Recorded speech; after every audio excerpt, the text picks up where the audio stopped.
10-Minute Murder contains depictions of actual crimes. What you are about to hear is real and violent in nature. Discretion is advised. This is 10-Minute Murder.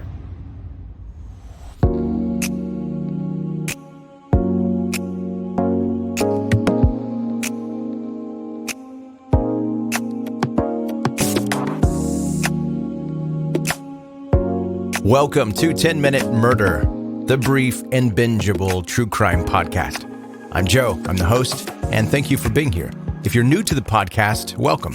I'm a little bit weird, and we talk about true cases of murder on this show. And sometimes my dog Harper snores or barks in the background, but we just kind of ignore that because she's adorable. I hope after the episode today you'll consider subscribing.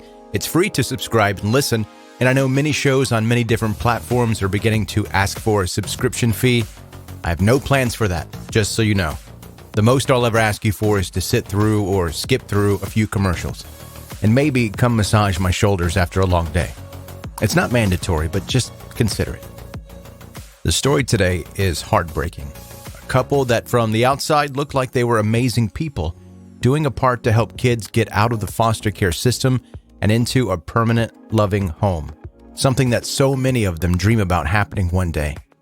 But in March of 2018, Jennifer and Sarah Hart took their own lives along with their 6 adopted children. This is the murder of the Hart family.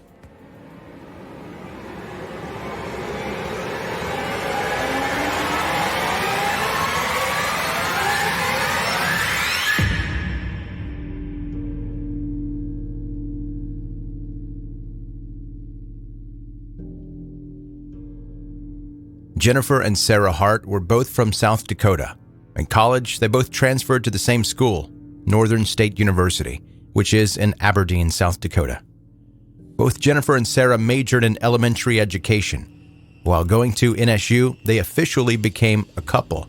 They made it Facebook official and everything. Jennifer said that once they outed themselves from being closeted lesbians, they faced immediate ostracism. People around them didn't accept their lifestyle and made it known. Ordinarily, I'd give some kind of life advice, like forget what other people say and just live your life in a way that makes you happy. I'd probably quote Mark Twain, "What other people think of me is none of my business." But I'm a straight white man, and I can't even begin to understand or imagine what it's like to endure ridicule and abuse from closed-minded people like that. Jennifer and Sarah decided to move away once they had taken all they could. They moved to Alexandria, Minnesota in 2004, then to West Lynn, Oregon, and then on to Clark County, Washington, just outside the city limits of Woodland. In 2005, Sarah legally changed her last name to Hart to match her partner's. In 2009, same-sex marriage wasn't legal in every state, so they went to Connecticut, where they were married. Although they both had gone to college, majoring in elementary education, only one of them graduated, and they held jobs at different department stores. At least 50% of the income the family depended on to survive later came from state funds received covering care for the 6 adopted children.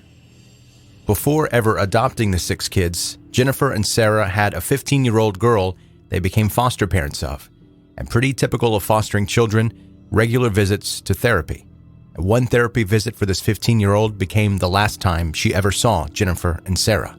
They dropped her off for therapy, and the therapist had to tell her that the Harts were not coming back. They didn't think the placement was the right fit. She was abandoned again and shuffled back into the system.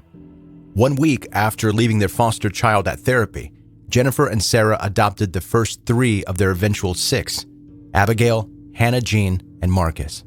They all came from Colorado County, Texas.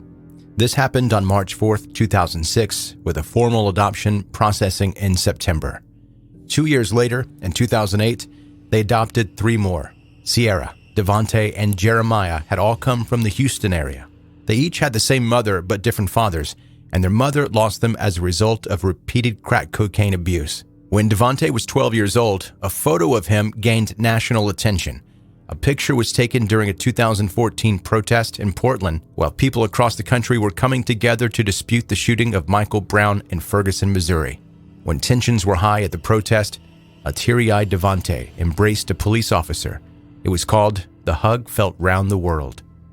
Jennifer Hart was very active on Facebook, using it as a way to falsely portray an image of a happy family that loved each other. She rambled on about how amazing their family trips were.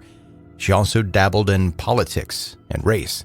By the way, I haven't mentioned this before, but Jennifer and Sarah are both white, and all their adopted children were black. A record of abuse of the children dated back to 2008, when the family was living in Minnesota. Hannah had bruises on her arm, and when a teacher asked about it, she said that Jennifer hit her with a belt. The authorities were contacted, and within a few months, Jennifer and Sarah pulled all of the children out of school. That absence lasted for 1 year. By 2010, the kids were back in school, and Abigail said that she had what she called an owie on her back and stomach. When asked what happened, she said that she had found a penny, but Jennifer and Sarah didn't believe that she had found it. They held her head under cold water and hit her. When authorities were called, all of the children said that they had been denied food and spanked all the time. Sarah took responsibility, saying that she was the sole person to blame for that. She pled guilty to assault and was sentenced to 1 year of community service. 1 year later, Hannah mentioned one day to the school nurse that she had not eaten anything the entire day. Sarah claimed that she was, quote, playing the food card, whatever that means, and told them just to give her some water. After that incident, all 6 of the children were taken out of school again and were homeschooled. They never returned to school again. In 2013, after being notified of allegations of abuse from authorities in Minnesota, Oregon had started their own investigation into the Hart family. Interviews of everyone in the family happened separately. They even talked to people outside of the family that might know what's going on. 2 family friends said that the children were forced to raise their hands before speaking, could not wish each other happy birthday, and could not laugh at the dinner table. There were other reports that the children were poorly fed and looked small for their ages. One family friend reported that Jennifer had ordered a pizza for the children, but each was only allowed to have 1 small slice. When Jennifer discovered that the pizza was gone, she punished the children by not feeding them breakfast and forcing them to lie on their beds for 5 hours. Friends of the family stated that the children acted scared to death of Jennifer and like trained robots. And remember, Sarah was the one that claimed responsibility for the prior abuse when she pled guilty to assault. When Jennifer was interviewed, she said that any family problems were the result of others not being tolerant to 2 lesbian mothers with 6 African American children. The investigation concluded without enough or any actual evidence of the Harts being guilty of anything. The Hart family moved to Woodland in 2017. In August of that year, Hannah Hart jumped out of her bedroom window at 1:30 a.m. to try to contact the next-door neighbors, pleading with them, "Don't make me go back. They're racists, and they abuse us." Soon afterwards, Jennifer and Sarah found Hannah and brought her back home.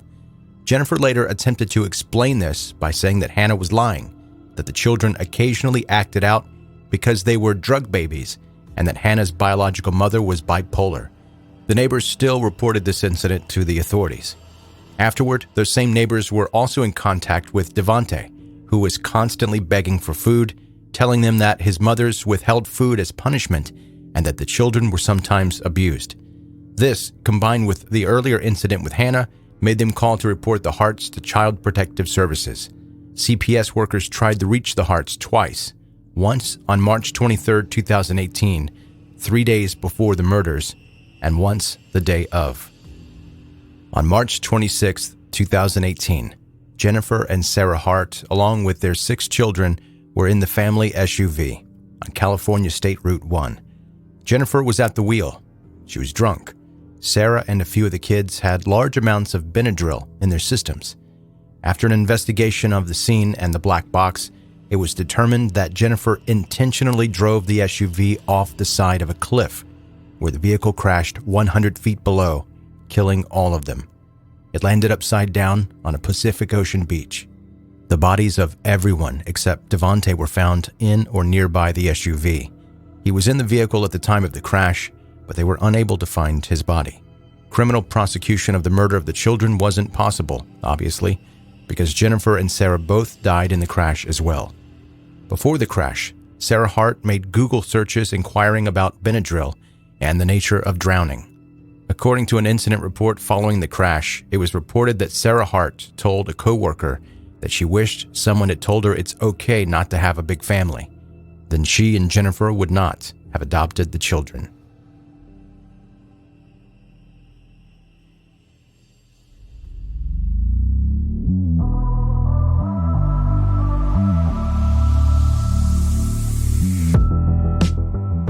That's today's 10-Minute Murder, the brief and bingeable true crime podcast. Thank you for listening today, and if you have a story you'd like for me to possibly cover, you can email it to 10minutemurder@gmail.com. You can easily connect with this podcast on social media. Just click the link in the show notes of this episode. Or, even easier, just type 10-Minute Murder into Facebook or Instagram. Before you go, subscribe to this podcast wherever you are listening right now, and you'll never miss an episode. And if you have friends that are into weird true crime stories like this that just happen to be super brief, then tell them about 10-Minute Murder. Thanks for listening. Have a good night.